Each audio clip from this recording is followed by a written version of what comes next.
దేశవ్యాప్తంగా ముస్లింలు ఎంతో భక్తి శ్రద్ధలతో ఈద్ ఉల్ ఫితర్ వేడుకలను జరుపుకుంటున్నారు. నెల రోజుల పాటు సాగిన పవిత్ర రంజాన్ ఉపవాస దీక్షలు ముగియడంతో దేశవ్యాప్తంగా ఉన్న ఈద్గాలు, మసీదులు కిక్కిరిసిపోయాయి. దేశ రాజధాని ఢిల్లీలోని చరిత్రాత్మక జామా మసీదు వద్ద వేలాది మంది ముస్లింలు నమాజ్ నిర్వహించారు. ఉదయం 6 గంటలకే ప్రార్థనలు ప్రారంభం కాగా ఒకరినొకరు ఆలింగనం చేసుకుని ఈద్ ముబారక్ శుభాకాంక్షలు చెప్పుకున్నారు. శాంతి భద్రతల దృష్ట్యా ఢిల్లీ పోలీసులు పటిష్టమైన భద్రతా ఏర్పాట్లు చేశారు. డ్రోన్లు, సీసీటీవీ కెమెరాల ద్వారా నిరంతరం పర్యవేక్షించారు. మహారాష్ట్రలోని మహీం దర్గాకు ముస్లింలు పెద్ద సంఖ్యలో తరలివచ్చి ప్రత్యేక ప్రార్థనలు చేశారు.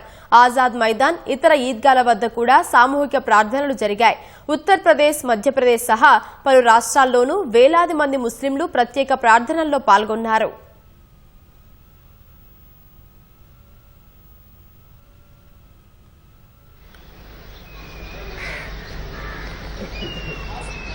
अल्लाहु अकबर।